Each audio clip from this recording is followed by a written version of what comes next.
Hi everyone, this is Veronica. आज का topic discussion का है आई ऑफ फायर।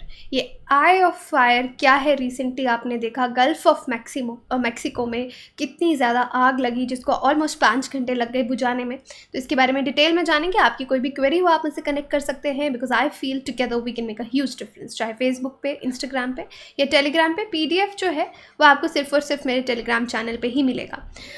देखिए, ह्यूमन एक्टिविटीज़ की वजह से ऑलरेडी हम देख रहे हैं कि किस तरह से क्लाइमेट चेंज हो रहा है। सब रीजंस आपके एंथ्रोपोजेनिक एक्टिविटीज़ हैं। अब एक और इस तरह की एक्टिविटी हो गई, यहाँ पे भी ह्यूमन एरर है और फिर क्लाइमेट को इतना नुकसान सहना पड़ता है। एंड यहाँ पे आप ये ट्वीट देखिए, an underwater pipeline leak sparked a blaze in the Gulf of Mexico. A Mexican oil company says the fire originated from a gas leak in a submarine pipeline early Friday morning.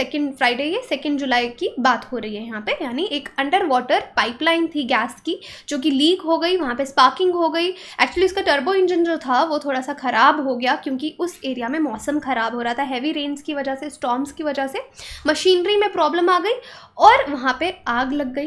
और इस आग को बुझाने में बहुत वक्त लग गया। अब इस तरह की जो फायर्स हैं, अब कोई ना कोई, अब इंक्वायरी बिठाई गई है, पता चलेगा कि क्या रीज़न है इसके पीछे का। लेकिन इसकी वजह से जो नुकसान हुआ, 5 घंटे आग रही, वहाँ पे लगी रही, तो कितना ज़्यादा ग्लोबल वार्मिंग हुआ। और थैंकफुली इसको बुझाने में किसी की जान नहीं गई। लेकिन ह्यूमन एरर्स की वजह से, जैसे मैं आपको बता रही हूँ, क्लाइमेट चेंज के लिए ह्यूमन सबसे ज़्यादा रिस्पॉन्सिबल है।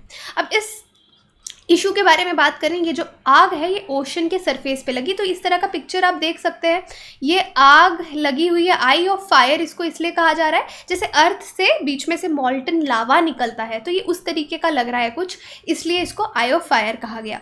और पहले इन्होंने इसको पानी से बुझाने की कोशिश की कि शायद ये बुझ जाएगी, लेकिन बाद में नाइट्रोजन यूज़ करना पड़ा। तो ये आप पिक्चर देख सकते हैं, जो ये वीडियो भी बहुत ज़्यादा हर जगह वायरल हुआ, आपने देखा होगा। तो काफ़ी देखने में ख़तरनाक लगता है कि ये किस तरीके से हुआ।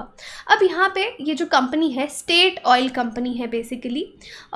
इस पेमेक्स, PEMEX, पेमेक्स इसको कहा जाता है। मैक्सिकन नेम इसका कुछ हो रहा है, बट जनरली इसको पेमेक्स कहा जा रहा है। अब ये ocean surface west of Mexico's Yucatan peninsula, ये मैं आपको मैप में दिखाऊंगी एरिया कहाँ पे है।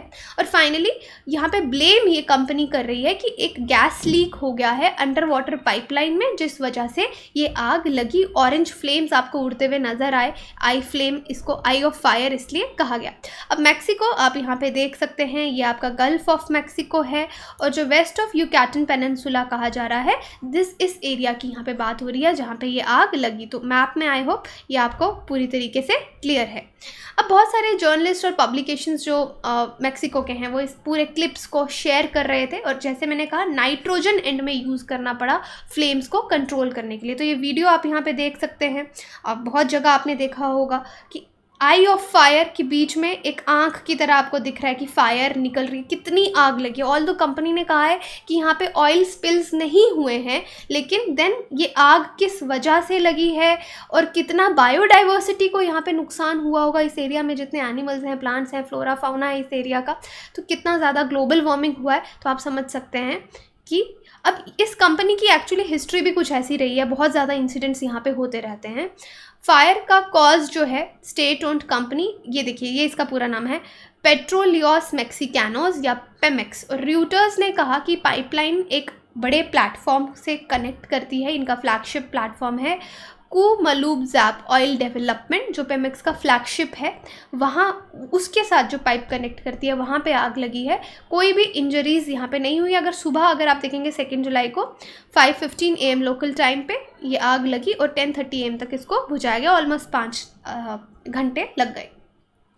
अब ये जो कंपनी है पेमेक्स, PE यहाँ से है और मैक्स यहाँ से, पेमेक्स शॉर्ट में कहा जाता है। एक्सट्रैक्शन और प्रोसेसिंग जितनी भी ऑयल गैस की होती है, ये कंपनी रॉ मटेरियल से लेकर एंड प्रोडक्ट तक, कमर्शलाइजेशन तक ये पूरा काम करती है। लार्जेस्ट एंटरप्राइज है ये मैक्सिको का, वर्ल्ड की भी ये 2nd largest non publicly listed company है।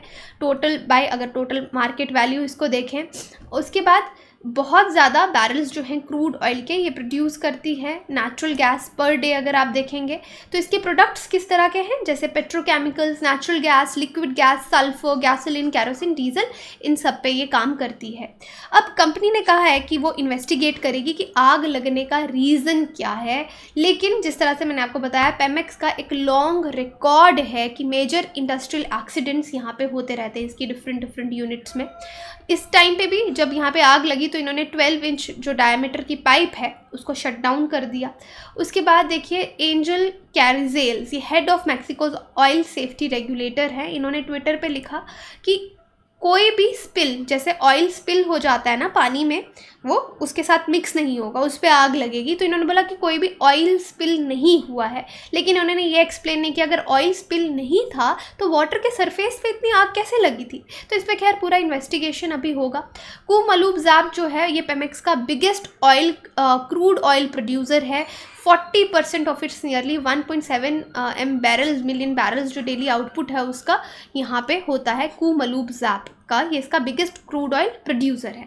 अब जैसे ये पहला इंसिडेंट नहीं है पेमेक्स में, पहले भी कुछ इंसिडेंट्स हुए हैं। देखिए 2015 में इनके 4 वर्कर्स मारे गए थे, 16 लोग इंजर्ड हो गए थे और 300 से ज़्यादा लोगों को इवैक्यूएट कराया था जब इन कंपनी के एक प्लेटफॉर्म पे गल्फ ऑफ मैक्सिको में ही एक एक्सप्लोजन हो गया था। तो यहाँ पे 4 लोग मारे गए थे। ये 2015 की बात है। फिर उससे पीछे चलते हैं, जनवरी 2013 में चलते हैं, एक और एक्सप्लोजन हुआ था caused by gas buildup at company's Mexico City headquarters. जहाँ पे मैक्सिको सिटी में इनके हेडक्वार्टर्स हैं वहाँ पे एक एक्सप्लोजन हुआ 2013 में। 37 लोग वहाँ पे मारे गए। फिर उसके बाद 30 लोग और मारे गए थे सितंबर, वो जनवरी 2012 की बात है, ये सितंबर 2012 की बात है। यहाँ पे इनके नेचुरल गैस प्लांट एक्सप्लोजन में स्टेट ऑफ तमालुपास, वहाँ पे एक एक्सप्लोजन हुआ, 30 लोग मारे गए। अर्लियर दिस ईयर भी, इस साल के स्टार्टिंग में इन्होंने अनाउंस किया 2020 में पेमेक्स ने कि ये काफ़ी ज़्यादा डिक्रीज़ इनकी डिमांड में चल रही है, नुकसान में चल रहे हैं, लेकिन 4th क्वार्टर में इन्होंने प्रॉफिट जो है 5.9 बिलियन का शो किया।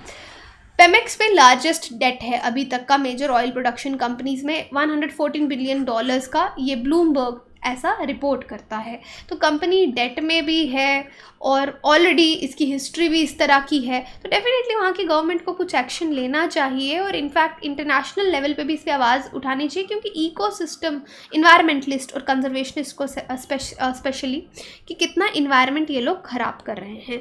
इनको स्पेशल, अगर आपका एक्सप्लोजन इतना रेगुलरली हो रहा है, एक्सीडेंट्स हो रहे हैं, तो अपनी पॉलिसीज़ जो हैं सेफ्टी की, रेगुलेशन की, वो रिवाइज़ करनी चाहिए, राइट। बाकी आप क्या सोचते हैं इसके बारे में, आपका क्या ओपिनियन है, आप मुझे कमेंट बॉक्स में बता सकते हैं। ये सवाल है आपके लिए। Gulf of Mexico is bordered by USA, Mexico, Panama, Cuba, Canada. तो बताइए करेक्ट आंसर क्या है। टेलीग्राम में आपको अपडेट कर दिया जाएगा, बाकी आप कमेंट सेक्शन में भी मुझे बता सकते हैं। आप हमारी वेबसाइट विजिट कर सकते हैं, एप्लीकेशन डाउनलोड कर सकते हैं कोर्सेज़ की जानकारी के लिए। Thank you so much.